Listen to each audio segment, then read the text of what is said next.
Mike, Lord of Ward, the Fortean Digital Shaman. And something has prompted me to read this book that I know nothing really about. I guess it's one of 3 books that Karla Turner Ph.D. Written about the same topic. I don't know anything about this book. It's called Taken, Inside the Alien Human Abduction Agenda. It says there is the foreword by Lyndon Moulton Howe and Nick Pope, whatever that's worth. And, what the heck. I hope it's nothing like the last read. That was one hell of a read. It definitely, I don't even know if it's... I'm going to post it, the one from Sanderson, Abominable Snowmen, from Legend to Life, but, or Legend to Life, that's what it is, something like that, whatever. But man, that was a hell of a read. This one, I have no idea what I'm getting myself into.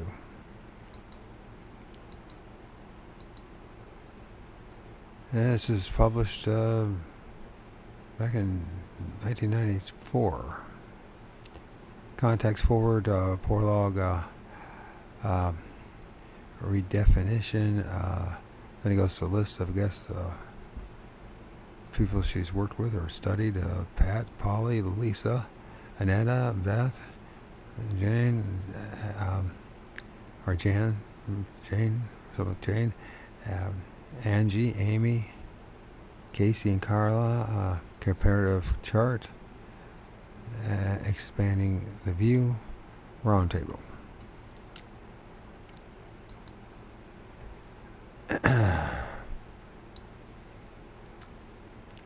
Forward. I guess it's Lyndon Moulton Howe's creator, supervising TV producer, UFO reports, sightings, and author of An Alien Harvest and Glimpse of Other Realities. When Karla Turner asked me to write a foreword in her new book, Taken, she knew that in my own work as a documentary filmmaker, television producer, author, I have been struggling to see a bigger picture behind many anomalous phenomena that affect our planet. My own investigations have included mysterious worldwide crop formations, animal mutilations, and the human abduction syndrome. I'm convinced that humanity is moving from the paradigm that we are alone in the universe to a new one in which we are not alone and something out there is interacting with us, our animals, and our plant life, forcing glimpses of other realities upon us. Excuse me. The true nature and purpose of the intelligence or intelligences remains an enigma.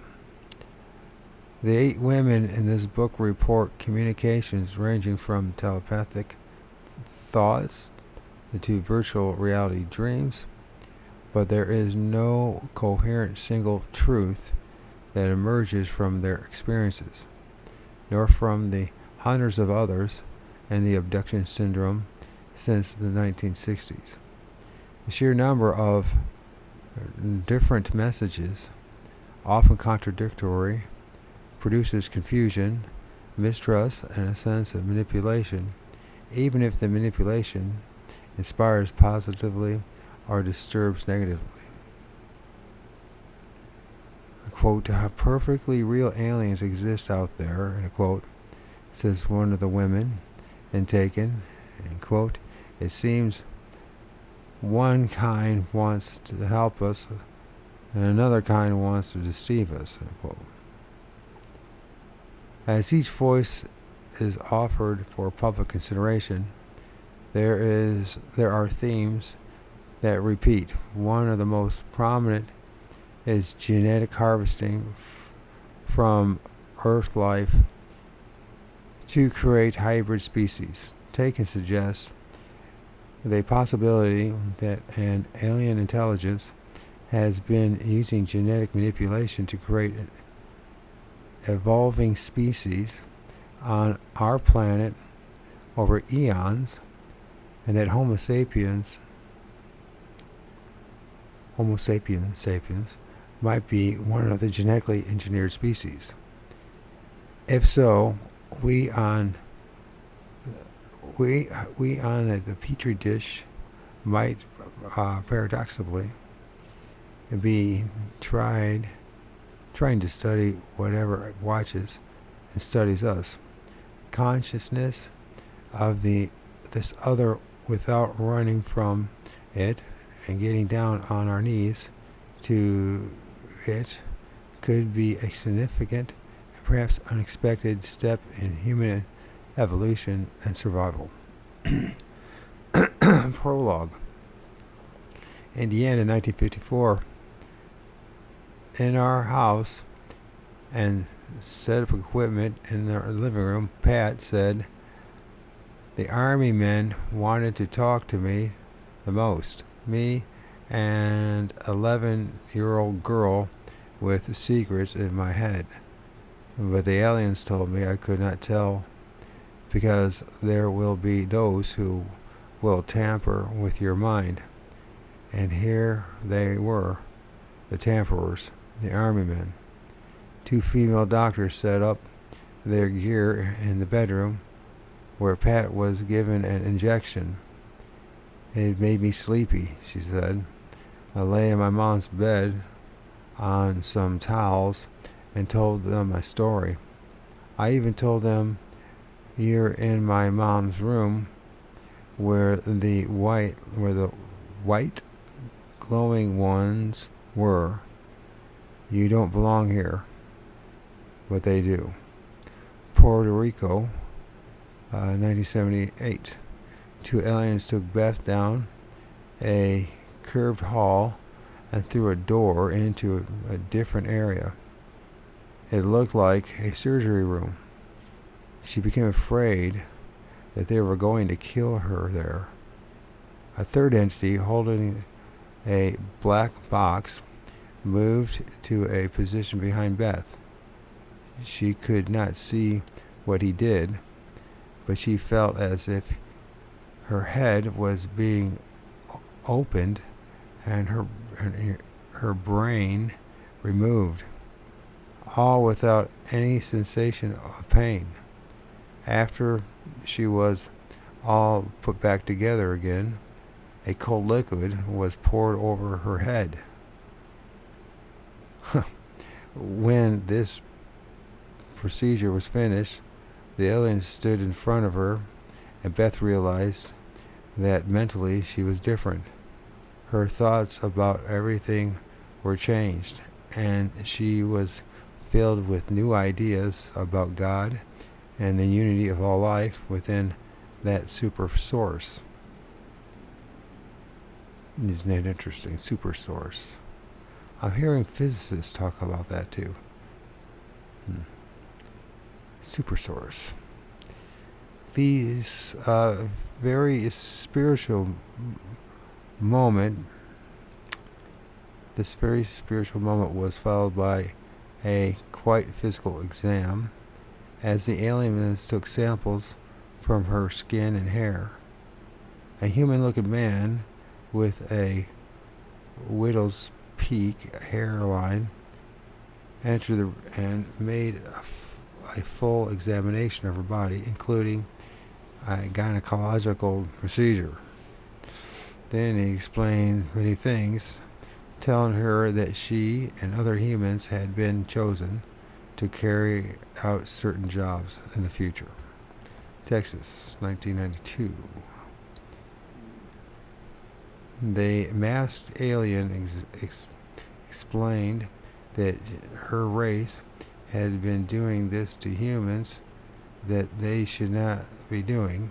Amy said she and several groups of her race and others wanted to stop the abuse of humans by her race. They were working with certain people on Earth to stop the process. The other humans in the room were ex-pilot, military officials, and other professionals. They were all working together to stop the alien intrusion. This is her quote. She told me the things she had pulled out of my neck and said, "This is embedded deep in the spinal cord." And I quote, "The thing controlled the muscles of the body when activated. It blocked the brain and became the essential command of the body. I don't want to remember how and why this thing functions."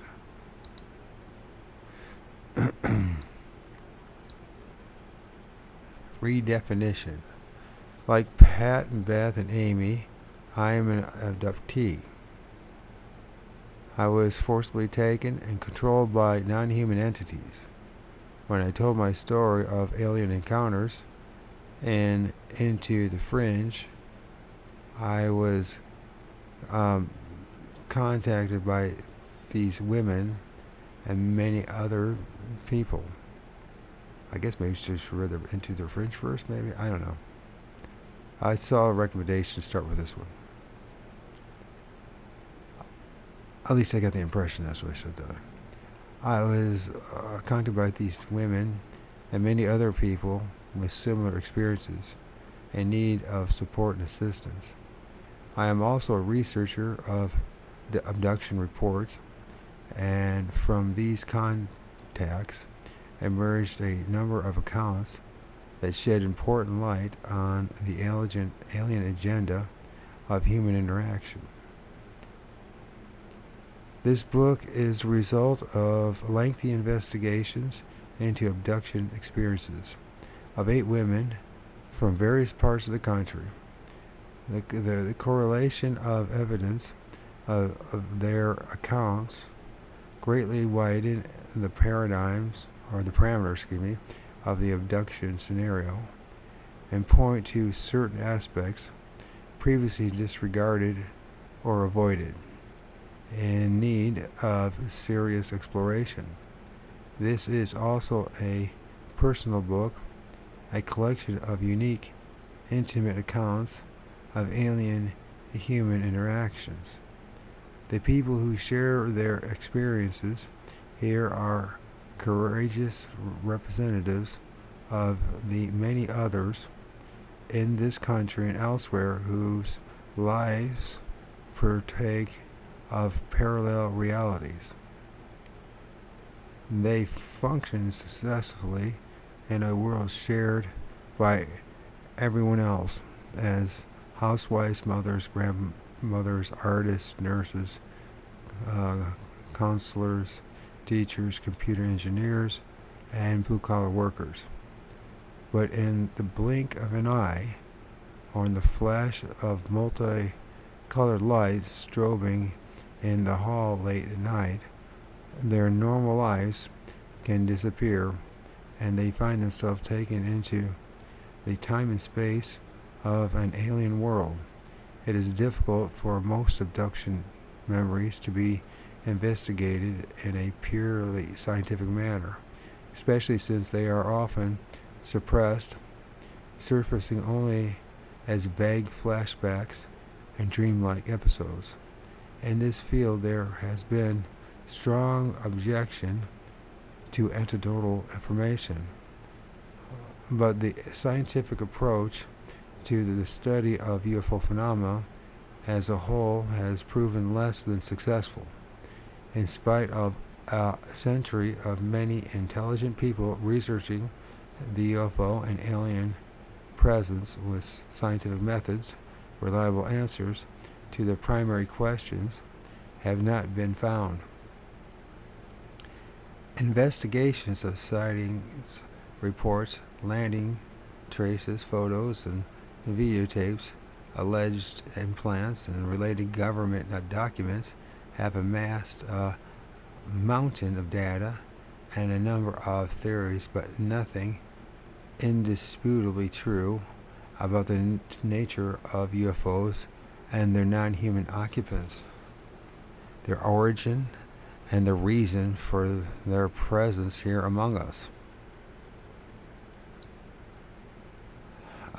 Great gains have been made in the area of abduction therapy, providing help and support for those who are living with the phenomenon and working to resolve their emotional trauma, to keep the disruption of their everyday lives to a minimum, and to transform or assimilate these experiences into a positive way. And while is this laudable, it is not necessary research. Therapy's goal is one of personal balance, but the goal of research is a larger, clearer understanding of the phenomenon. The point is not so much learning to live with abductions as it is finding out why they happen, what they mean, and whether and how the situation can be altered. The need for reliable answers is nowhere greater than in the abduction phenomenon. It immediately affects people of all ages and backgrounds, irrevocably altering their personal lives and their perceptions of reality. And it raises immense questions about our past, present, and future as a species. But in spite of the best scientific approaches to the question, all that ufological research has brought to most people is a realization that UFOs exist, and perhaps a few cute, harmless aliens, but no confrontation with what this means. Okay, no confrontation. It means, okay. Science has been trying to measure a dream. It seems using traditional ideas and practices, and it has proved elusive. The UFO phenomena is not confined to our current scientific understanding of perceived reality. We do not yet have the technology or natural perception or natural perceptive abilities to capture and assess it. That is why the scientific approach to photographic evidence, landing traces, implants, and document analysis has so little in the way of hard evidence to show for its work. Instead, its best results offer only circumstantial data, carrying very little more weight than the anecdotal data of abduction research and the scales of traditional science. It is in the abduction phenomenon that we come most urgently face to face with the alien presence, and thus have our best opportunity to observe the activity and assesses its purpose and agenda. All the UFO photos in the world tell us nothing compared to the words of those who have encountered the alien force in their lives and those of their families. And there are many, like Pat and Amy and others presented here, from the response in into the fringe, it sometimes seemed that abduction experiences were becoming virtually epidemic. Yet studies by mental health professionals show that the people who make these reports are eminently sane.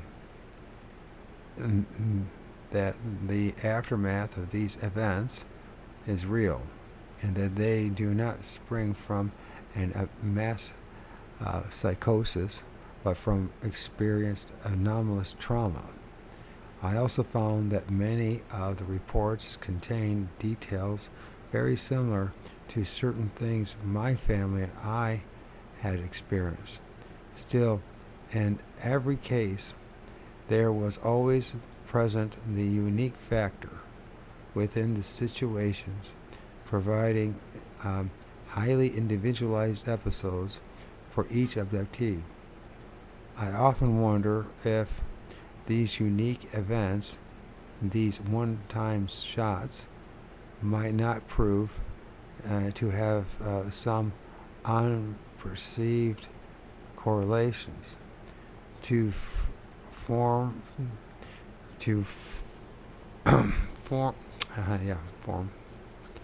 a pattern as yet out of focus, and give us more information than the new recognized patterns of certain exams, baby presentations, and the like.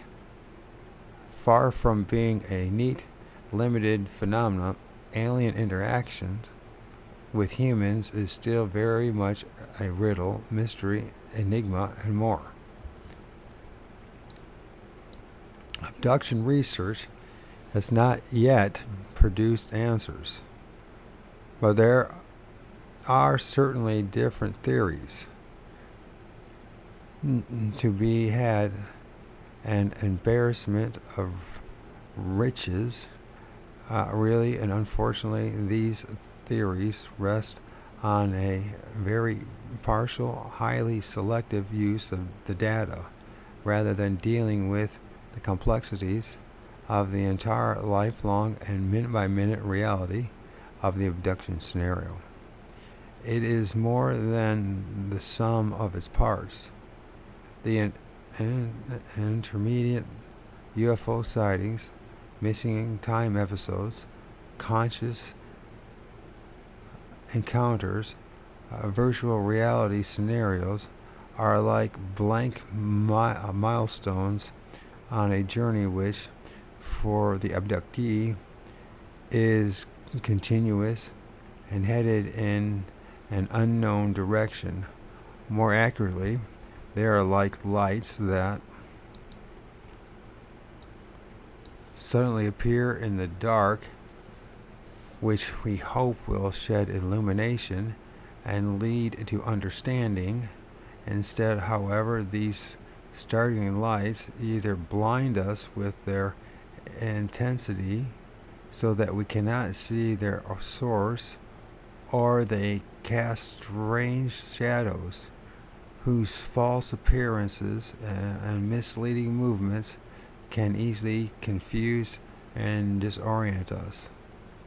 No one knows this better than an abductee. Investigators who have not had personal experiences with the phenomenon can listen to abduction accounts and then ponder the possibilities. Was the person lying? Was it real? Was it a real event? Or did it occur on a mental level? What parts of the recollection are real and which are illusionary? But the abductee understands that it may very well be both possibilities at once, both real and mental, real and illusionary. The aliens, whether by intellectual, psychic, or technological means, are able to create any perception and therefore any illusion for the person in their hands. The implications are explosive. Perhaps that is why the logical conclusion of these implications are so rarely taken into account. If we credit the idea of illusionary mastery with serious validity, then we must either come up with a reliable acid test to discern illusion and actually in abduction events, or we may have to admit that the truth behind these events is unknowable in current scientific terms. Dealing with the aliens' deceptive abilities may be the most crucial problem facing abduction research today. Once the illusionary capability has been demonstrated and experienced, new perceptions and insights often emerge. The witness usually has no problem recognizing the non-human nature of the force behind the event. The manipulation of time and space by these beings, the way they play with our psychology and our perceptions, all bespeak a technology far beyond the human. Certainly, if any human agency did have this sort of capability, it would have plenty of applications far better than pulling hundreds of 3 a.m. raids on bedrooms around the globe every night, decade after decade, in which thousands of humans pretend to be aliens. The abductee also learns from experience that the aliens induce an altered perception state in the human during every encounter, employed for control. It can be used to prevent any undesired response from the abductee, and the altered state prevents any objective assessment of the situation by the witness. This means that the witness can only report what was seen, felt, and heard, which is not necessarily a reflection of what actually occurred. By inducing and manipulating altered consciousness in the abductee, the aliens assume full control of the situation and thus exert great control over the data reported by the witness. Abductees report alien controlled information. This is a fact abduction researchers must face. Then perhaps the work can begin to solve this problem on finding ways around the memory blocks and screened illusions in order to discover the real events and the agenda behind them. Until the day when we can unmask the alien illusions, however, we can at least study the entire body of the reported data, controlled through, though it may be, trying to learn more about why certain images and events are employed and what they can tell us about the covert directors of these scenarios. Many of the people who contacted me after reading Into the Fringe are looking for answers, just as I am compelled to do. This present work is an attempt to aid in the research, making a number of representative cases available for the public scrutiny and assessment. Too often reports on abduction activity are presented entirely in second-hand form by investigators, and too often these reports are incomplete, focusing only on some parts of an event and discarding or ignoring others.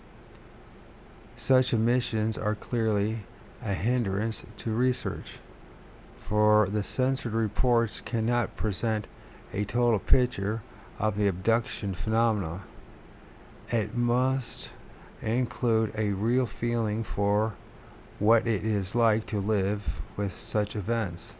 Abductees operate in parallel realities, searching for the strength to cope with the real and the unreal at the same time, because they have learned one can never be sure which is which in this phenomenon. The number of abduction reports around the country shows just how widespread the phenomenon may be, and the numbers continue to increase.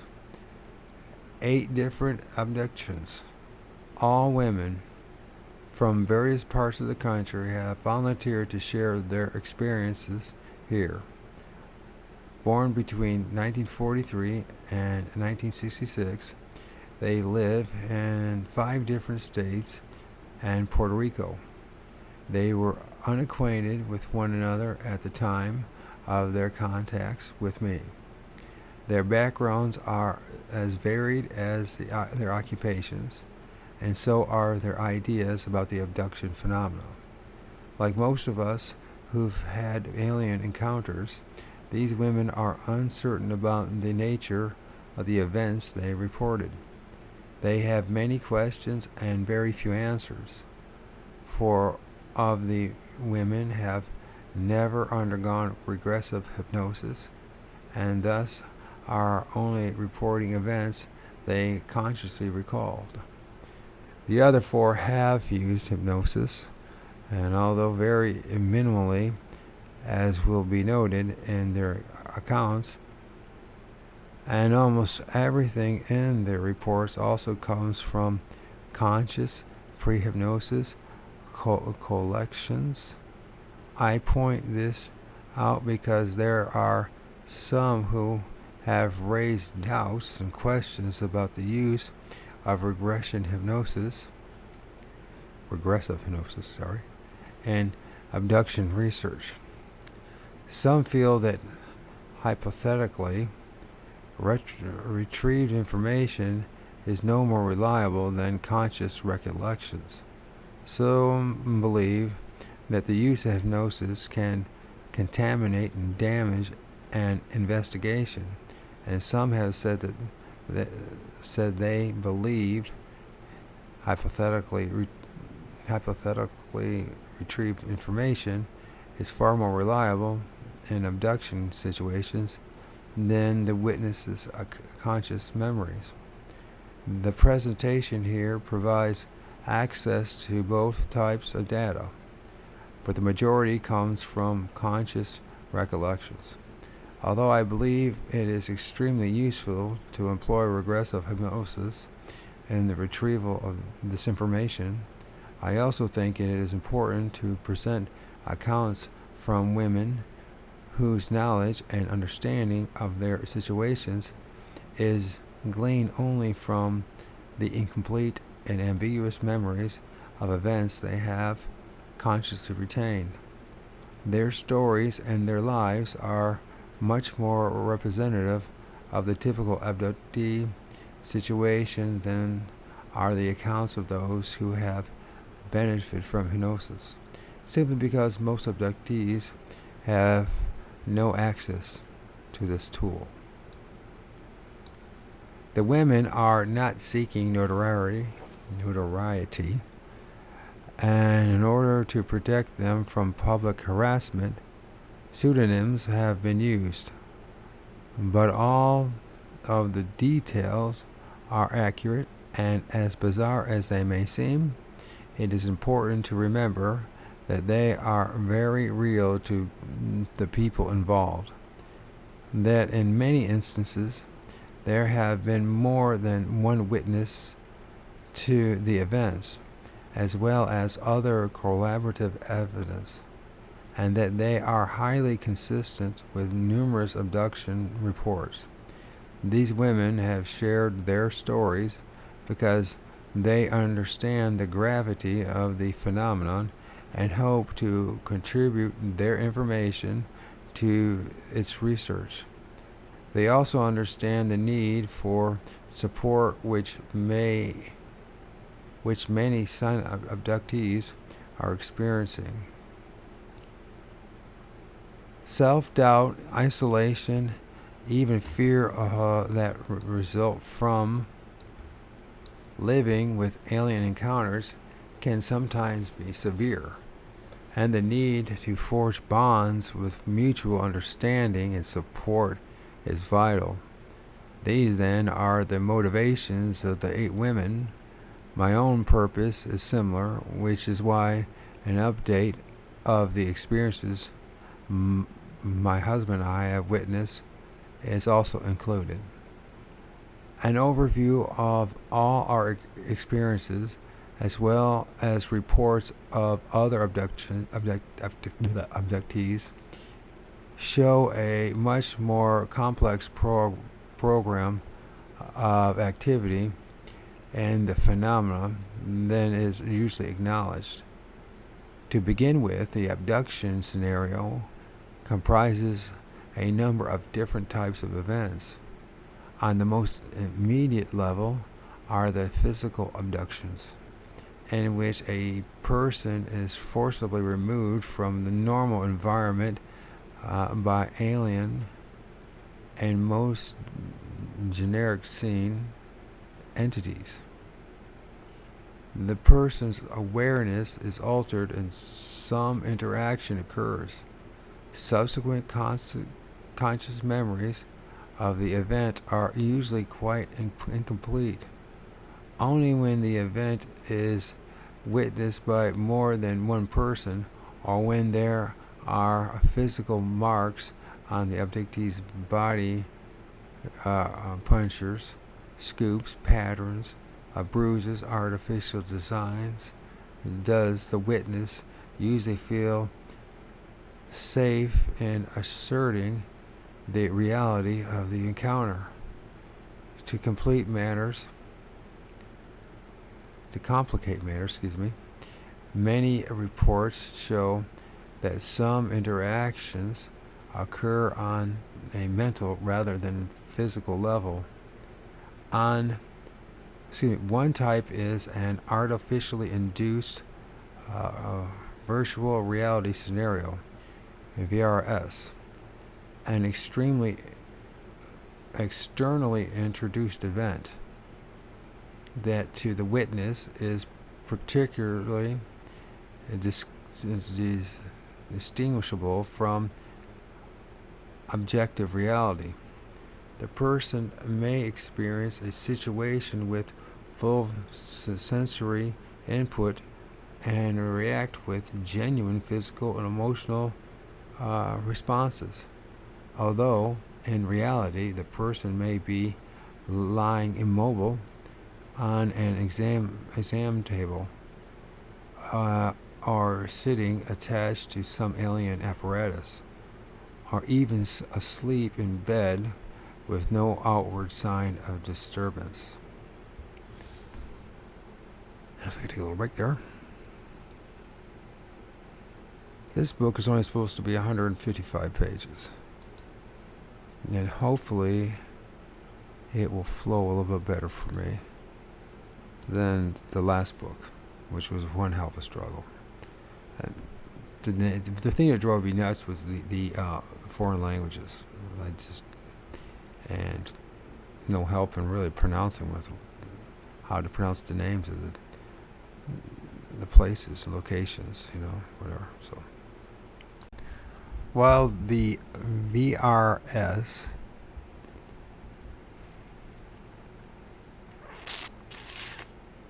the virtual reality scenario, the VRS, may have been a matter of theory in the past. A possible explanation for some of the more unacceptable abduction accounts, it has now been confirmed in a 3-witness conscious event. It came to light when I was investigating the abduction experience of Ted Rice, a psychic of excellent reputation throughout the southern states. Ted witnessed a virtual reality scenario when he was in Florida visiting a friend, Mary, along with another house guest, Amila. The two women occupied twin beds in one room, and Ted slept down in the hall in another. Not long after going to bed one night during his visit, he was awakened by Marie shouting for him to come quickly. Heading down the hall, Ted saw a pervasive blue glow emitting from the other bedroom door. Entering, he found Marie pressed against the far wall, staring at the twin beds in shock. He saw where the blue light was coming from. Amila lay immobile in one bed, surrounded by a huge blue glowing electrical sphere of light. Her eyes were open, and she did not seem to be in any distress as she carried on a conversation with someone Ted and Mary couldn't see. Terrified, they tried to talk to her, but they could hardly hear one another even when shouting. Amila continued to speak within the sphere for several minutes until the blue light suddenly disappeared, at which point she was finally free of the paralysis that had kept her in bed. Amila told Ted and Mary that the experience started with a loud sound of a helicopter low over the house. When she opened her eyes, she could see through the ceiling and roof as if they disappeared to where the helicopter was hovering just above the house. She described two entities in the craft, whom she said also appeared at the foot of the bed before the blue light vanished. With greenish skin, an egg-shaped head, slanted eyes with only visible facial features. The other, shorter entity, Amila said, was blue-black in color. Ted and Marie had seen absolutely nothing of these creatures, nor had they heard a helicopter at any time, but they had seen the sphere of light with brighter and darting lights shooting through it, and Amila frozen in a slightly raised position inside it, for she had been staring, but she was starting to sit up when the light coalesced and paralyzed her. Amila's perception of the experience was completely real for her. She was conscious when it began and throughout the entire event. As Ted and Marie attested, from everything her sensory input told her, Amila had experienced an actual event with a craft and entities. Virtual reality and the conscious and unaffected witnesses, Ted and Mary, observed objectively real effects of the mechanism which manipulated the event, verifying its external origin. VRS technology exists and is in use. This much is clear. And unless there are outside witnesses, such as is this rare instance, the experiencer cannot personally discern between a VRS and an actual event. The virtual reality scenario may occur while the person is conscious, as in Amila's case, or may be introduced into the person's dream state. According to those who experience the VRS dream, and I am one of those, as will be discussed later, it is an intrusive event that suddenly disrupts a normal dream. The experiencer is aware of the total and abrupt change in consciousness and finds himself in an event altogether different from his dream. That follows may be a perceived event with action, location, and personnel, or it may be a communication or even a vision.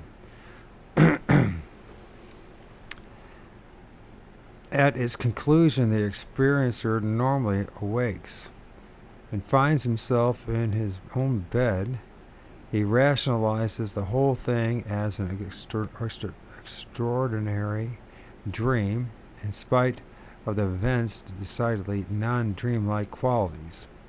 Without physical proof of events, reality, or even a name for this altered perceptive experiential event, he is left to call it a dream. In addition to the abductions and virtual reality scenarios, the abductees also report telepathic contacts from entities who are not physically or perceivably present. These contacts include messages about spiritual matters, warning of future disasters, teaching sessions, display of symbols, and information on mathematics, physics, religion, politics, and the nature of the human species. On a secondary level, there are events that occur not during the encounter, but subsequent to them, affecting things in the abductee's normal environment. Lights and electronic equipment malfunction. Voices and unexplained sounds are heard. Animals are physically affected. Lights appear both inside and outside the house. There are odd and disturbing phone calls, and sometimes traces of UFOs' presence and landing on the property. And finally, there are the internal changes that take place with most abductees, reshaping their attitudes, belief structures, and perceptions of reality. Thus, the externally induced temporary altered awareness, which occurs during abductions, is paralleled by a permanent internal alteration, and the abductee's life is forever changed.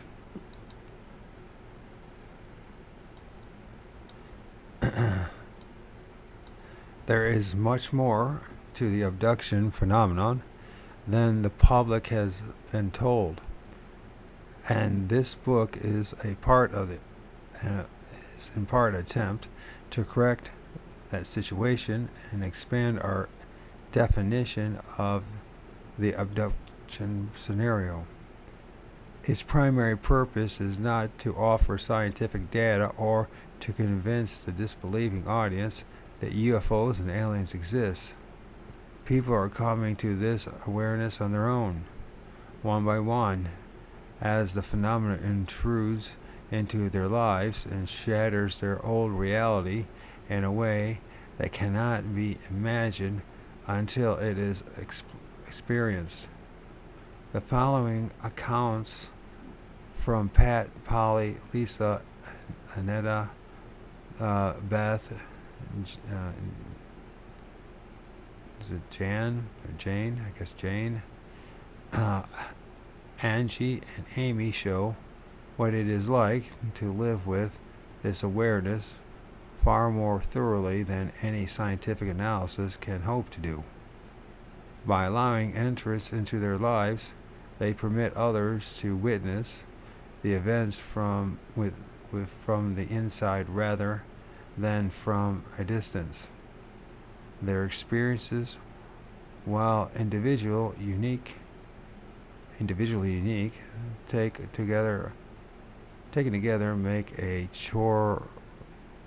choir of voices expressing the range and intensity of life and the altered world of the alien abduction agenda. To Pat. My investigation with Pat began when a mutual acquaintance heard her story of an unusual UFO event and suggested she contact me. A 50-year-old divorced mother of grown children, Pat lives in Florida, but the story she related concerns an event that occurred in 1954 when she lived in Floyd's Knob, Indiana. I wonder where Floyd's Knob is. Pat's memory of this event, as in the case of so many people who have had UFO experiences, was totally suppressed after the occurrence. It all came flooding back into her consciousness in 1986. Scenes of a brilliant orange ball of light, I've seen that one, little gray entities, both inside and outside the farmhouse, into that, and most disturbing ball of military personnel on the property. I thought I must be crazy when these memories came back. Pat said, but they were so strong and real, I finally got in touch with my brother and sister and asked if they recalled anything similar. My sister Rose said she recalled the aliens and the military people too. But although her brother did not remember the orange ball of light, he clearly remembered the military personnel and some of his interactions with them. Through extensive conversations, letters, and drawings from Pat and her siblings, the following extraordinary scenario emerged, raising serious questions not only about the nature of the alien abduction agenda, but also about the involvement of our military with citizens who have been the target of such interactions. The setting was a 16-acre farm near Floyd Knob, Indiana, in the summer of 1954. 11-year-old Pat lived there with her mother, stepfather, and grandmother, and a 9-year-old boy and 9-year-old brother and 6-year-old sister. One night, several family members saw a large orange ball of light appear outside the farmhouse. Pat had already gone to bed, but was awakened by either her grandmother or her sister to look out the window. In the sky, she saw an orange light sitting motionless at first, then moving rapidly out of sight around the back of the house. I remember vaguely thinking, Jay, go back to bed and wait. It seems to me that I knew they were coming. Pat said, I saw my mother running to the kitchen door to make sure it was locked and to see the ball come over the yard. I remember thinking it wouldn't do any good to lock the door. They can come in anyway. It was as if I knew what to expect. Pat suddenly felt sleepy, but did not remember going back to bed. Her next memory was of a multicolored light slowly spinning around the room in total silence, emitting blue, purple, and violet hues. She got out of bed and went to the window, where she saw a gray floating just outside. Hook at those Look at those eyes. She thought maybe she meant look at those eyes. They can film us. This is hook at those eyes. They can film us. The gaze of the gray seemed to penetrate her entire being, and she sensed a familiarity with him. Do not be afraid, it communicated to Pat. You are the chosen child, and we will not harm you. Pat turned around and saw several taller white entities coming into the room. As they began to float, her grandmother outside the door, Pat sensed an older woman's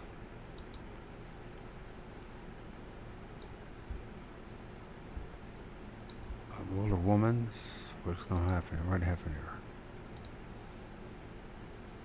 Okay, we might have to terror.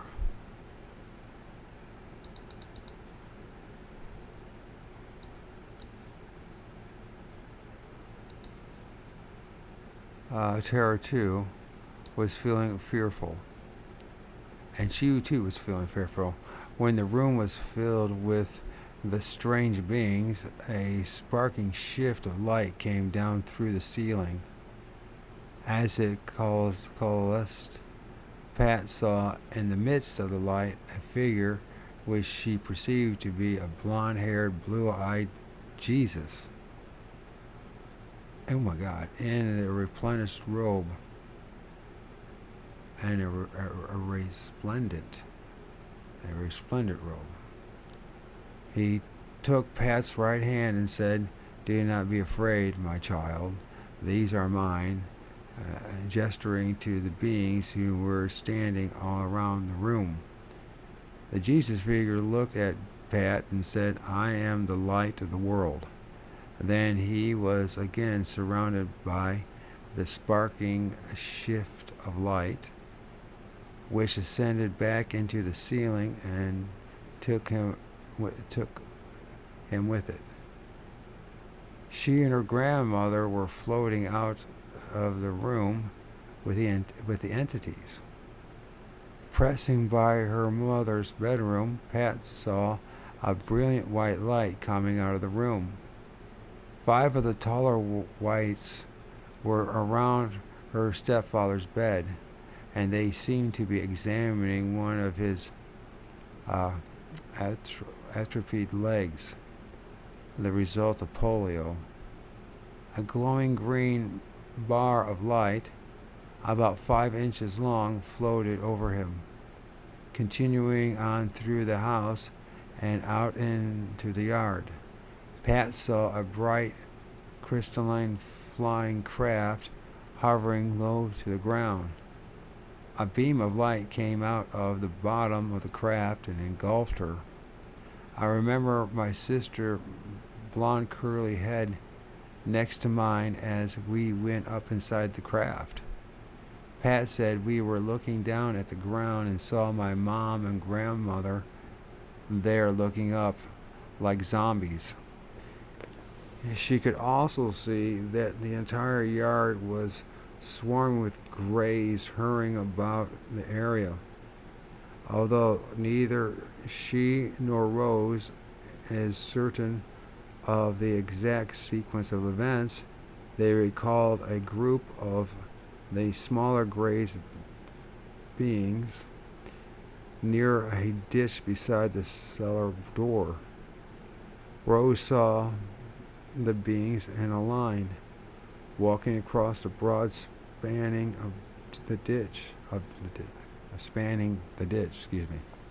But Pat's memory included a line or a wall of fire in the ditch, and a row of small gray skinny aliens wearing Chinese rice paddy hats with big brims. Really? I was on one side of the long ditch, and they were in the other. They were mentally telling me, "Pass through the light. It will not hurt. It will not burn you." which I was thinking at the time that I would get burnt. The fire was not hot, and it was supposed to cleanse me. I did go through it to the other side, but I don't remember doing it or what happened after that. After the light transported her and rose up into the craft, Pat recalled sitting on a table in a room with grays present. A tall white came over with a file-type instrument and scraped skin from her inner forearm and the bottom of her feet, clipping some of her hair and then peeling away samples of her fingernails. What do you need all those pieces of me for? She asked. We are making a new you, the entity replied. Are you an angel? Pat inquired.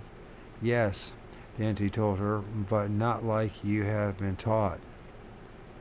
Pat was taken into another room where she lay on a table and above which was a dark instrument. One of the Greys came in and pulled down a tube from the device which had a thin needle on the end. Pat became afraid, but the Grey told her, this is the part you don't have to remember.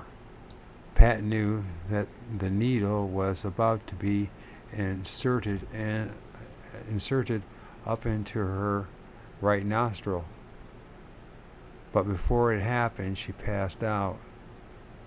Pat recalled another event during the physical exam, by fused with a silver light. Let's try this again. Pat recalled another event during the physical exam being fused with a silver light, like a silver cord, silver light. It was done from something over my body, she said. Up high in the room, the alien fused me into my head with the silver light. It will help me from violent harm. It will let me be perfect in human form for a few seconds. It was a protective light. I get the idea that when this silver light goes into my other body, I will be made into a new me. In other words, the new me will come to life with my soul in it. Pat came back to consciousness after the episode with the needle and found herself back in the first room on the table. She was crying because she couldn't stay with the Greys. When they told her it isn't time yet, she asked for a souvenir as proof that the experience had really occurred. The green healer rock she's seen above her stepfather's bed. Although the aliens apparently gave her this device, they told her that it would not work properly for her, only for them. She was also told, you are going to have to forget this. Why? Pat asked. Because there are those who will tamper with your mind, the Greys replied. Pat returned to the house where she saw all of her family sitting in the living room in a daze. They looked like zombies, Pat said. Even her stepfather was propped up on the floor leaning against the sofa. She was placed in her bed and saw one of the Greys outside her window gesturing a farewell. She responded with a wave and was immediately asleep again. The next day, there doesn't seem to have been any discussion about the previous night's extraordinary events. but Pat's brother recalls that it was that day when the military personnel arrived. A white staff car, a green car, a jeep, and several white vans came onto the property carrying instruments and equipment. There was also a troop carrier with soldiers who proceeded to comb over the entire 16 acres of the farm. The large truck was hidden in the barn, and Pat's brother said that he had to move the animal feed to the smokehouse because the soldiers wouldn't let him into the barn once their equipment was stored there. They came in our house and set up equipment in the living room. Pat recalled the army men wanted to talk to me the most, me, an 11-year-old girl with secrets in my head. But the beings told me I couldn't tell because there will be those who will tamper with my mind. And here they were, the tamperers, the army men. Everyone except my brother, who was allowed to go out in order to take care of the farm animals, was kept inside the house for the 4 days in which the military personnel were present. Only her brother saw what was going on outside of the house. He remembers more than 20 soldiers brought in the big truck and told the man their stations on the farm. 2 of the men stayed at the end of the driveway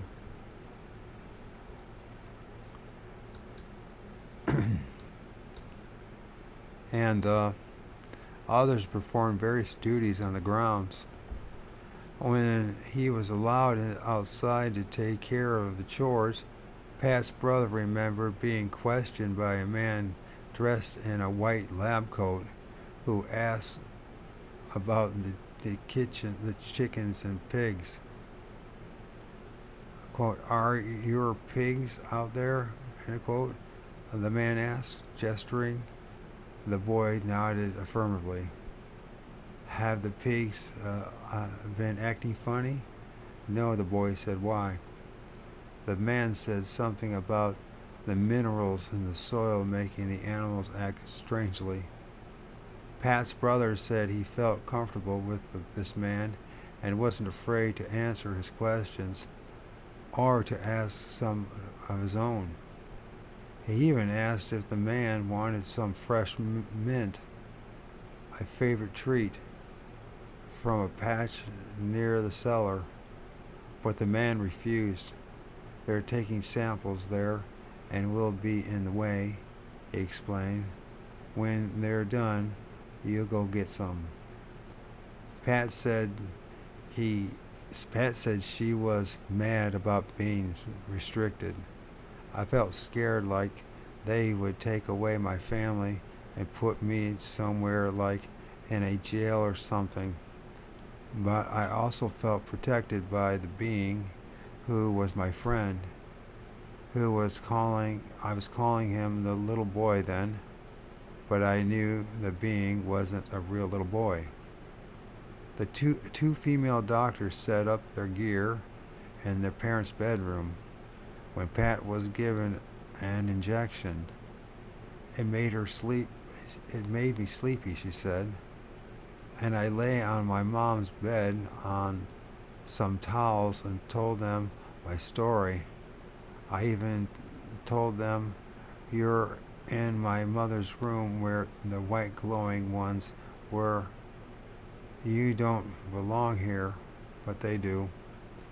I asked Pat to start back at the beginning and tell me everything she could remember about this event.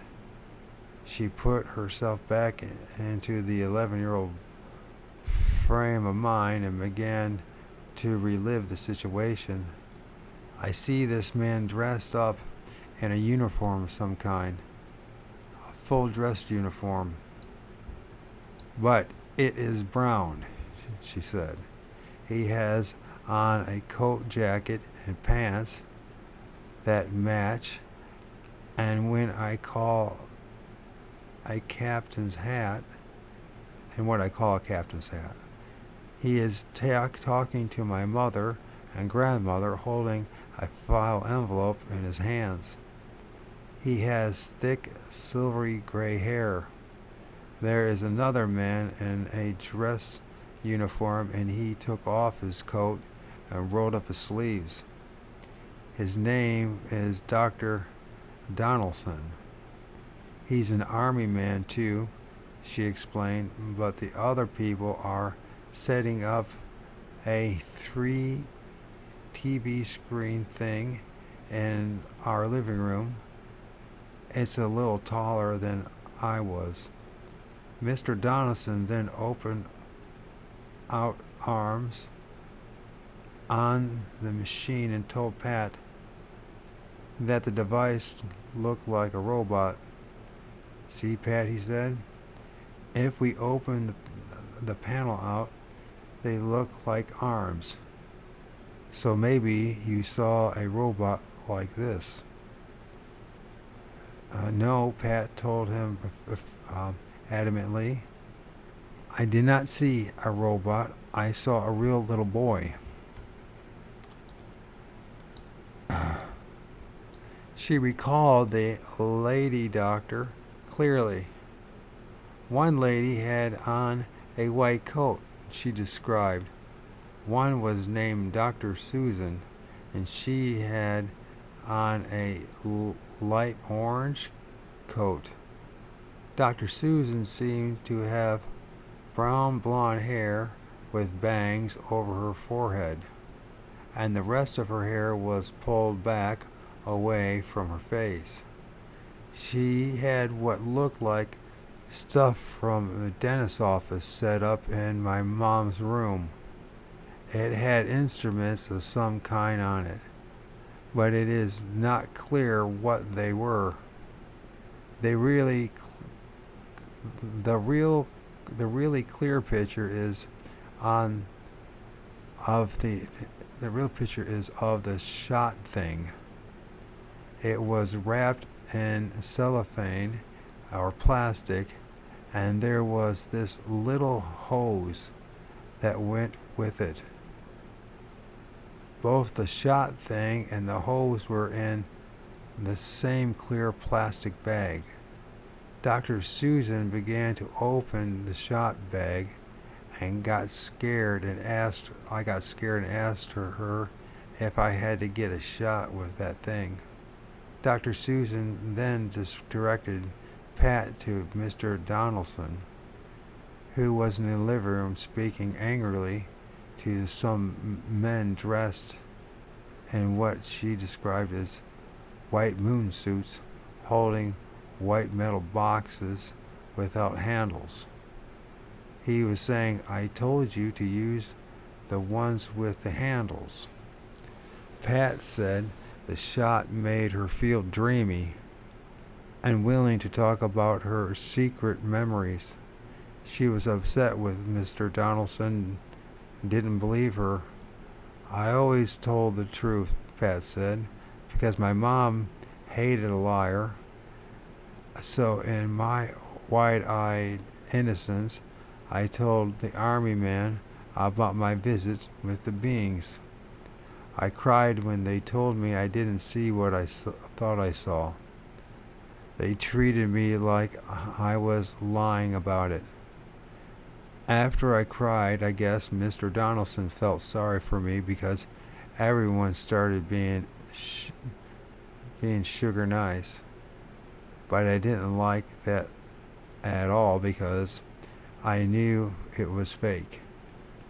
Why did they say I didn't see the little boy? Why did such a wonderful thing as this visit get everyone so upset and mad? And why did I have to get a shot? Someone asked about the glowing white beings, and Pat said they were angels. How do you know that they were angels? Her interrogator asked. Because they told me so, Pat replied. And what else did they tell you, Pat? Did they tell you anything else?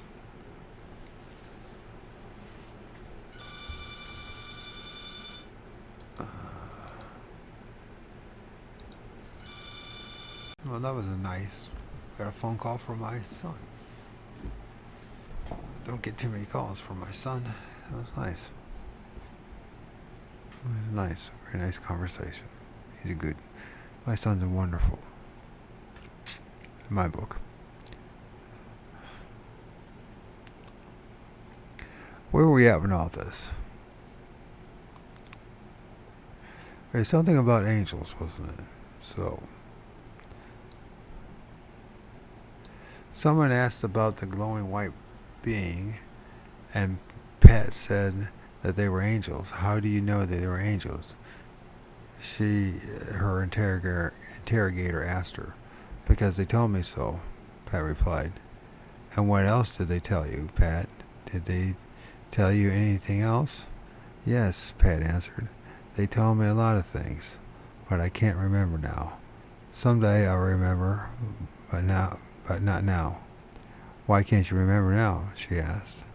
Because, Pat replied, they said it is not time to remember, and besides, you are coming here, and I can't tell you because it's a special thing. When I'm a lot older, I'll remember what they said and what's going to happen. Did they tell you what's going to happen? Yes, they did. They told me all about the bad time on Earth. I'm not supposed to tell about that. I can't remember now. Well, she admitted, some of it I remember, like the crystalline ship that they were in. The ship they were in, it was full of lights. I called it the crystalline ship. It's a very big word for such a young child. Let's read that. Crystalline. Because it wasn't metal like a plane. The lights made everything work by itself, and they moved things without touching them. Even me, they moved me without touching me. They moved me up and down, and they are full of love, and they protected me with a silver light in me, and I love them.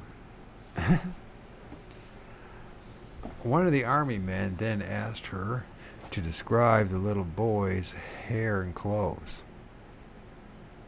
Pat said she felt as if the army man was dumb, and it's asking such a question. Don't you know, she told him, that the beings don't have hair and they don't wear clothes, and the little boy has big, slanty eyes that can film everything inside me, in my head and my soul. He talked to me in my head and doesn't use his mouth because he only has a line there. He's really skinny, but he doesn't have to eat because he's an angel. I thought angels had wings, and I laughed because he laughed with his eyes, because he knew what I was thinking about the wings. I got kind of scared because I knew he was really an angel then. He knew what I thought. Only angels could tell what you think all the time, except so can Jesus. So I thought in my head, do you know Jesus and the beings? And I filled up with love, feeling that made me cry, and I knew something special. And then the being said yes in my head, and I said, are you like the angels? And the being said yes, but not as you have been taught. I wanted to stay with them and go back with them. Pat stopped for a minute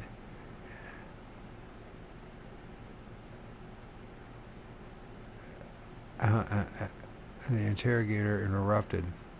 And let us ask you a question. You said you wanted to go back with them. Where did you want to go back to? I can't tell you that, Pat replied. I am not supposed to tell the part. But the angel said when it was time to go, they would come back, and they promised me. But I made them promise me. I made them promise not to forget me, and I begged them to take me, but he said it wasn't time yet. I begged and cried and felt real sad. Mr. Donaldson asked me why I was crying, and I told him because you're making me cry and you're making me tell, and I'm not supposed to tell, and you think I am lying, but I'm not. Okay, stop crying, Pat, Mr. Donaldson told her. Calm down and listen to my voice. I don't think you're lying. We want to ask you, and we won't ask you more questions if you tell us about your souvenirs. Where are they, Pat? Do you have souvenirs? Pat began to feel very stressful and mistrustful of the army men. She tried not to say anything more, but Mr. Donaldson kept badgering her. Where are your souvenirs? I cried, and Pat said. I told him they were mine, and why did he want them? I said they were in my cigar box under my bed. I wouldn't give them the box, but my sister went and got it for them. When they took the cigar box, which contains Pat's green healer rock, it was put into one of the metal boxes by the men dressed in white protective suits.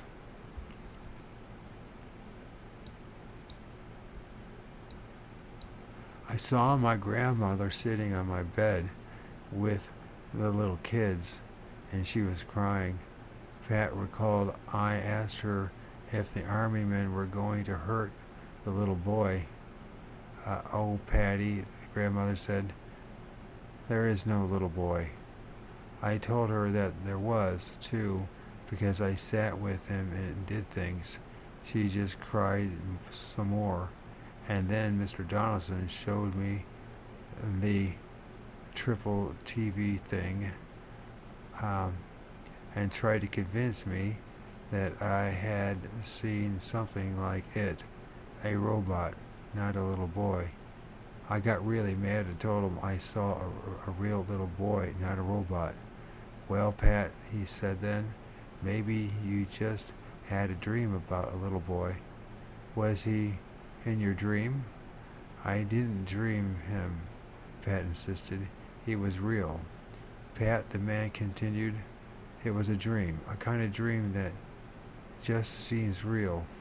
You didn't see a real little boy because there are no such things. Yes, I did, Pat said.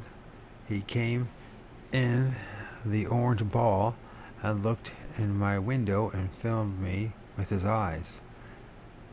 Did the dream frighten you? Donaldson asked. It wasn't a dream, Pat said stubbornly. I was only scared a little bit because he looked so different from me, because he was skinny and gray, but I knew he wouldn't hurt me. Pat remembered almost nothing else after the interrogation, although the military people were present for several days. After the army men left, she recalled, my whole family seemed sad, kind of in a daze, and I had no memory of anything after that. We moved to a town before my 12th birthday in August 1955. It wasn't until 1986 that my memories of the aliens and the military came back. Pat does not want any personal publicity because of these events. She has asked me to include the actual location and date of this event, Floyd's Knob, Indiana. 1954, in the hope that there may be readers from the area who remember seeing the military vehicles that came into the town and who can thus provide some outside verification of things she and her brother and sister had recalled. I asked if any other unusual events had occurred since then, knowing from my research that most abductees have reported multiple experiences in their lives. Pat, it turns out, was no exception. In the fall of 1962, making a trip to Kentucky with a friend, Pat got lost for a while before spotting a sign for Fort Knox. Laughing about the confusion, they retraced the route in the car with the engine off. Pat said they felt as if they just come out of some unrememberable experience with no idea why the car was stopped. They never found their destination and finally gave up returning home at dark.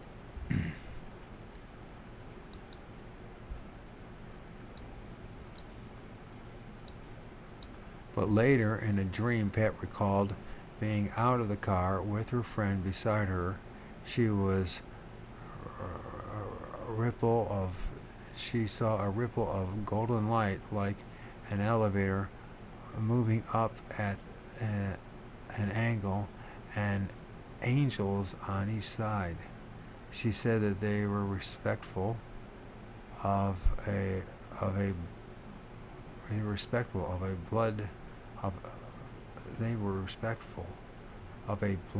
blonde man who seemed to her like Jesus. Her friend was screaming hysterically, "They want you." Pat replied, "Don't be afraid, it's okay." She went up to the blonde man who was surrounded by the beautiful light. He talked to her about becoming a mother and about the seed of life. She said he had the power of all seed in his hands. And at the end of the experience, he held out his hand to her and showed her a seed, telling her it was for her benefit and to have no fear. A few months later, Pat, who was now pregnant, moved to Florida. She remembers telling her husband that the baby would be a boy, but that it wouldn't be viable. "I'm going to have it, but not keep it," she told him, unable to explain how she knew this. For the next several months, she and her 2 children lived in a garage apartment. One night, Pat came to consciousness just as she was walking into the apartment, as if she had been outside, although she didn't recall being there. She felt an odd, pleasant, vibratory sensation and remembered thinking, "They came and got me." Nothing more seems to have happened at this time, and Pat continued to have her prenatal checkups, which showed that everything was progressing fine with the baby. But then, in the 8th month, the doctor could not find a fetal heartbeat, and when she delivered at full term in May, the baby boy was stillborn. The foreknowledge proved true. What's so good about that? Later, that same year, Pat remembers finding herself in a quiet room surrounded by grays and waiting for something. The grays she thought of as her friend appeared in the doorway, showing her a baby. He told her that she had a choice to see the baby. "No," she replied, "it's okay, it's fine. You'll take better care of it than I could." But in that brief glimpse, she saw a tiny, skinny baby with blue, slanted eyes. She felt that somehow the baby was repository for the soul of the child who had died at birth. And she said she felt trusting and thankful towards her friend for showing her that the little baby had, in a sense, survived. Of the memories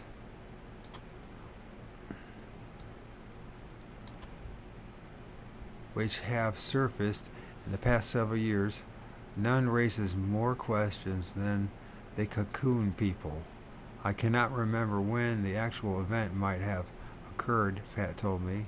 All I recall is being in a large room with a soft white lighting, and one of the Greys was there.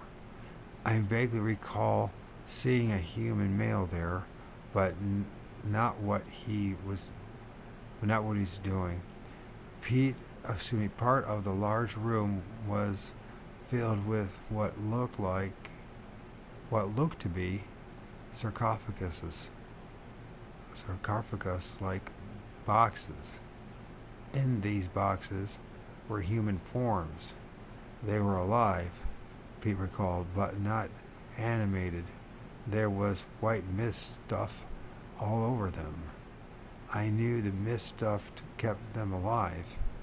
I knew that they were waiting to come to life in the future. Being asked, Pat, do you want to see yours?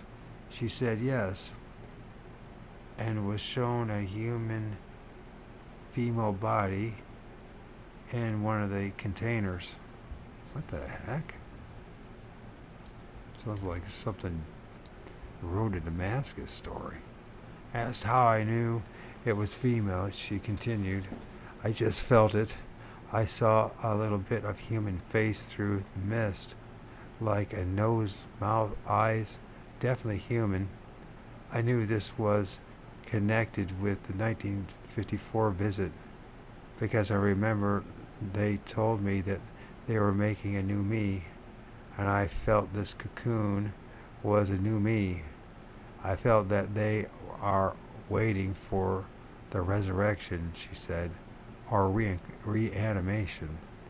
We will all be able to see and talk with them here on earth.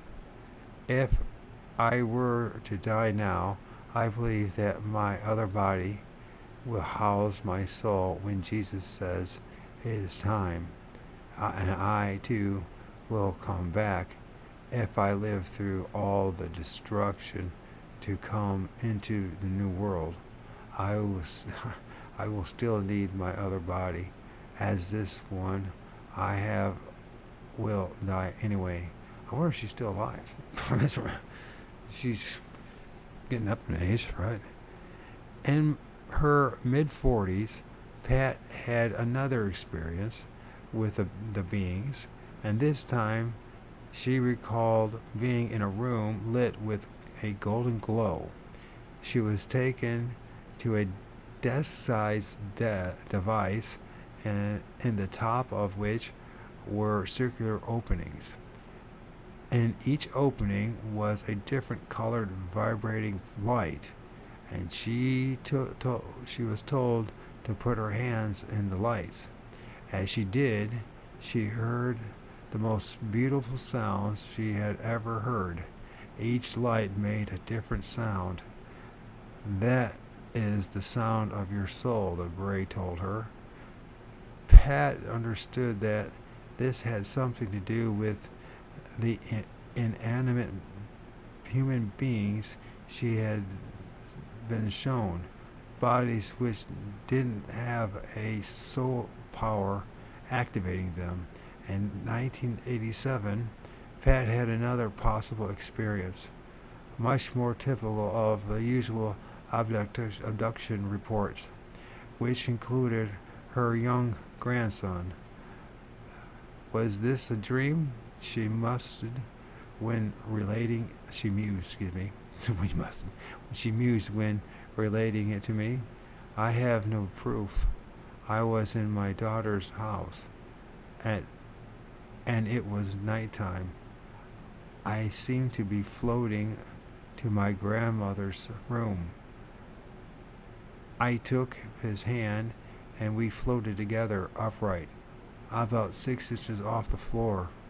We floated out of the front door, to the driveway, and stopped while the gate swung open to the road. There were about 10 or 15 beings across the road in the woods. Bing, bing. They all rose up out of the woods at the same time. I could hear my grandmother think, Mama, can I play with those kids? Did I say grandmother? I could hear my grandson. Did I say grandmother earlier as well? I'm so sorry. I could hear my grandson think, Mama, can I play with those kids? I thought back to him, no, honey, these are special kids. They don't play like regular kids. We floated down the road to the cul-de-sac. There in the dead-end circle was a ship with red blips that went around it, a saucer. There was a door with light. We floated up a ramp and saw my and I saw my being friend, and then I don't remember anymore.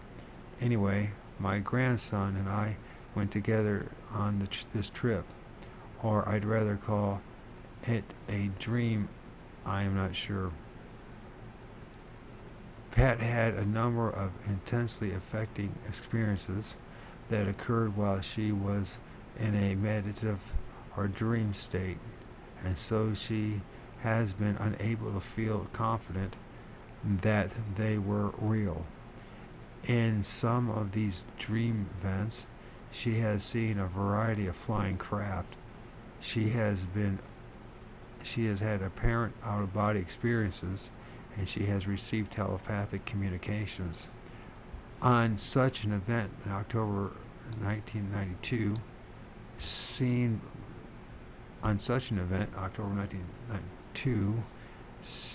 related to some of her previous experiences. I dreamt someone was talking to me mentally, she said, telling me things I couldn't grasp the exact words, but I heard one sentence like this: the destruction comes in for Quarians? What the hell that means? Quarians is not a word we know, but I took it to mean 4 parts. Warning of the bad time on Earth, like it is very near to happening now. It's always that. And this is part of the deception, a huge part of the deception.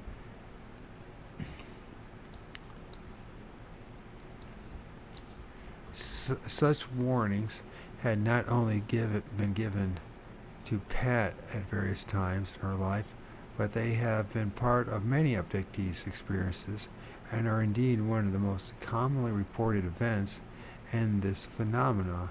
Now, where do you get this idea that the world's going to end? You get it from the Abrahamic faith. But the problem is, the Revelation has nothing to do with us today. It was about 1970 AD, and has been rehashed over and over again. So our unexplained physical marks on abductees' bodies. Here again, Pat fits the pattern. In the summer 1993, Pat discovered an unusual design on her inner wrist, a circle of 6 dots with a 7th dot in the center. This design, incidentally, was reported in a handful of cases in 1991 and 1992, and it may not be a coincidence that these cases have mostly come from Florida, where Pat lives. A couple of months after the design appeared, Pat had an experience relating to this circle pattern. I had a dream August 7th in the middle of the afternoon She explains it was one of those naps that makes you hit the bed and you're out like a light. And there were voices in my dream that sounded like soft whispers. I began to listen more closely. There was something said about being innocent like a child. It's all stuff from the Bible. I guarantee she was raised in a religious family too. And this feeling flooded my whole body and soul. I felt like being in a state of pure innocence without knowing anything about fear, hate, and prejudice. A pure, wonderful state of being in love, secure, protected, without sin, as we call it. I saw a scene from my childhood of a town I lived in. It looked like it did way back then. I saw myself about 11 years old. My feeling in the dream was of great.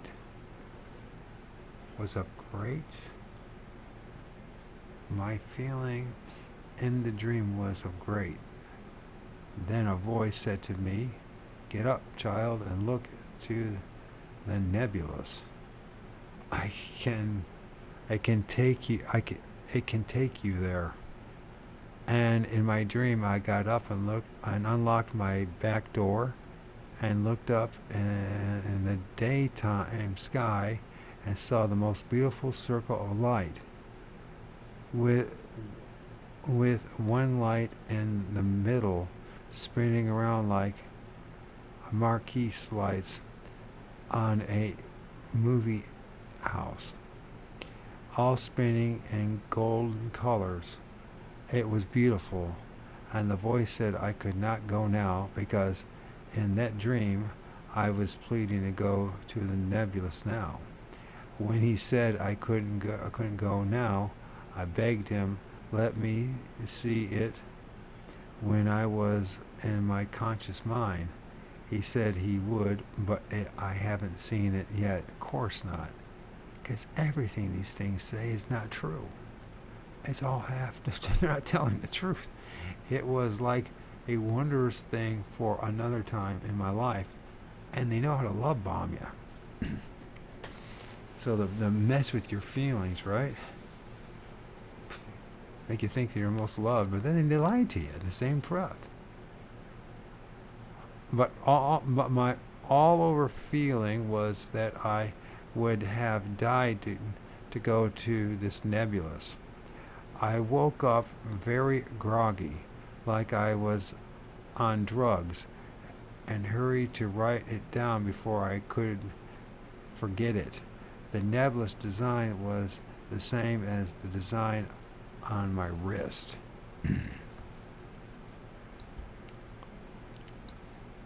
I woke up very okay. Yes, right. I felt she understood what nebulous meant, associating it with the light circular object she first saw.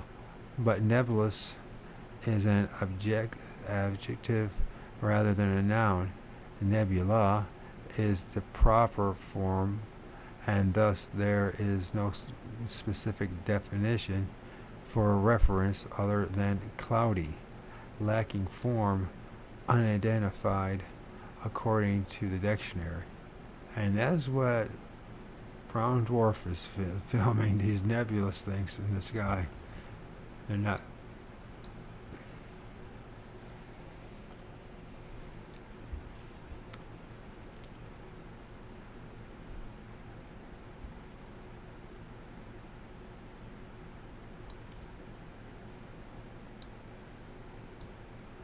Oh, I just lost myself. I want to copy that. And the reason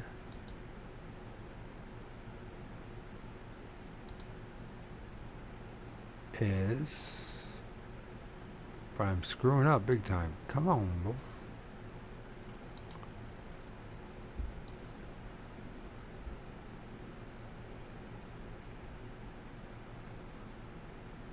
Should I just copy the whole thing? I think I'll just copy the whole. I'll copy all that. That's some good stuff right there, and that's a great definition for what. Oh, I wonder if he'll join me on this. I'm encouraging him to do another show with me, even though nobody shows up and listens to us. But that's regardless of the point. It's not about the popularity thing. It's about figuring out what's going on with him, with me, and the rest of us. It's finding out the truth. And it's ironic that it's not very popular. Nebulous. Felt she understood what nebulous meant, associated with the lighted circular object she first saw, but nebulous is an adjective rather than a noun. Nebula is the proper form, and thus there is no specific definition for a reference other than cloudy, lacking form, unidentified, according to the dictionary. Exactly 2 months later, on October 7th, Pat received a related communication while in a conscious state of mind, explaining that nebulous, a voice said, nebulous is a code. The code had been broken.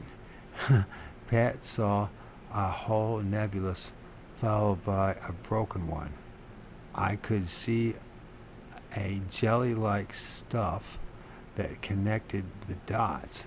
She described, I knew that the nebulous was then something that was in our bodies when we were created.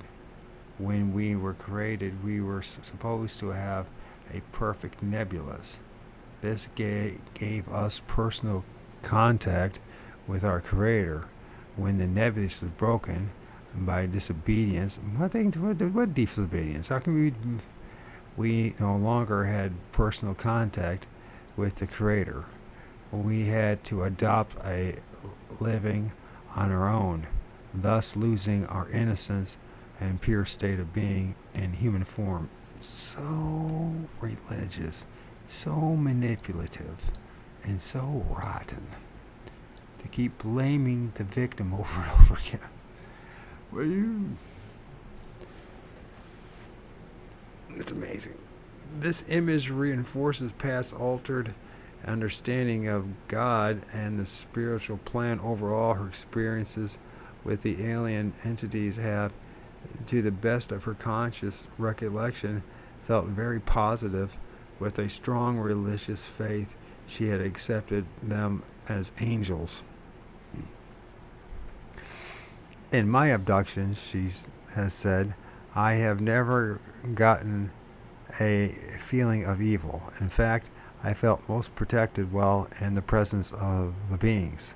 Some people may say that the beings have power to control what you feel and think at the time of abduction, which they most certainly do, but I am hanging on to the childlike faith that Jesus tried to teach us, and believe what I felt was true and good. Why would an all-loving God allow little children to be abducted if the beings were evil and meant to do us harm? I don't believe God would allow it. Well, really? Well, what about the other children who suffered? Are you going to think about them? Even so, Pat conceded there are things which the beings do that seem wrong to us and seem violent. There has been one very disturbing experience, however, which occurred July 24, 1993. It involved not only an alien entity, but also what clearly appeared to be two human men and a human environment. In the early morning hours, Pat woke in a very groggy condition, feeling as if she had been drugged, and hearing a strange noise very near her, making staccato pss, pss, pss, pss, pss sounds. Then she remembered two men had come into her room, carried her outside and into a waiting vehicle. a large military type truck. She was in a drugged state, merging in and out of consciousness as the truck took off and rode smoothly for 45 minutes to an hour. In her brief lucid moments, Pat heard the men engaged in low conversations that she couldn't understand. She tried to speak up, but her tongue was thick and unwieldy. I know that feeling.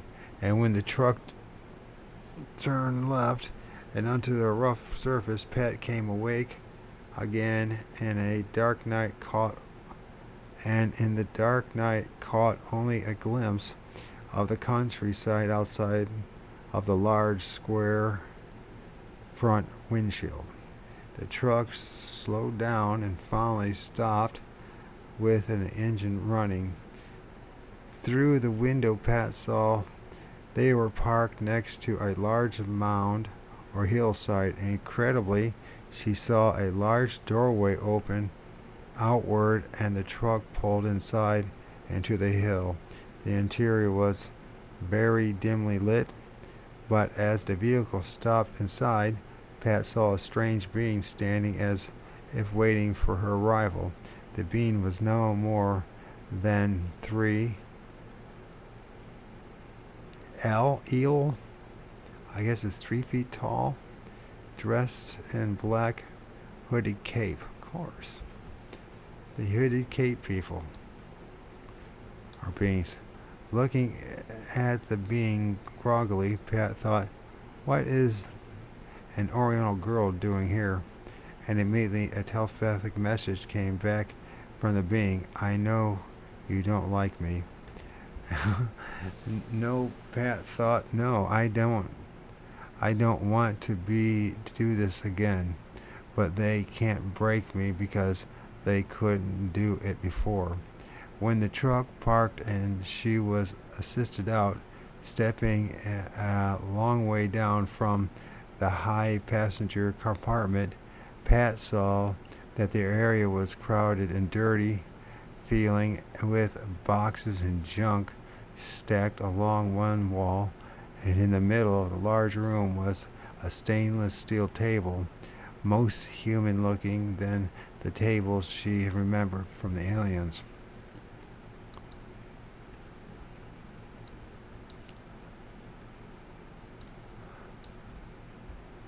The alien encounters, she felt very uneasy. "They wanted me to get on it," she said, "but I don't want to. Not that table." But she did get on it, although she didn't remember much about what may have happened.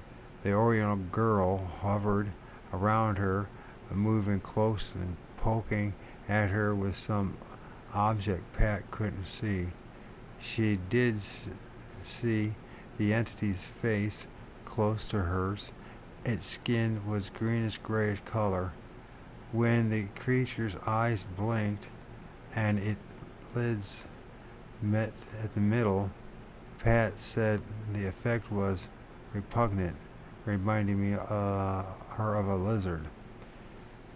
Her next recollection was of getting down from the table and trying to see what the Oriental girl was doing to her. The entity kept moving around Pat, much to her irritation, making an erratic pss, pss, pss, pss, pss sound, trying to support herself by holding to the table. She moved away from the entity, but it continued to poke at her. Pat was more alert, but still unsteady, and as she circled the table, she stubbed her toe painfully against it. Looking down at her foot, she noticed in surprise that the floor was covered with sawdust. "God," she thought, "this isn't even a real floor." With a bit more awareness, Pat avoided the being as much as she could, feeling that whatever it was doing was a sort of torment. Suddenly she blacked out, and when she came back to consciousness in her bed, the pss pss pss was audible there beside her briefly. 2 days later, Pat noticed a slight bruise in her wrist with a red dot and puncture inside it. She also saw that one of her toenails was badly chipped, almost into the quick, as if it had forcibly struck something hard. I don't know what that means, almost into the quick. Is that right? I didn't like the situation at all, Pat told me, and I knew that it wasn't the first time I had seen that Oriental girl. I've been on the table before, too, she added, remembering how uneasy it made her feel. She knew how the greenish skinned lizard-eye being was not a human, even though the men, the truck, and the travel, and the underground facility all certainly seemed to be. What kind of aliens, she wondered, all involved with the government or military. Anyways, much easier to read this time around. I'm glad I chose an easier read. You're going to try, go all the way. Otherwise, don't even start. If you are going to try, go all the way. This could mean losing girlfriends, wives, relatives, jobs, and maybe your mind.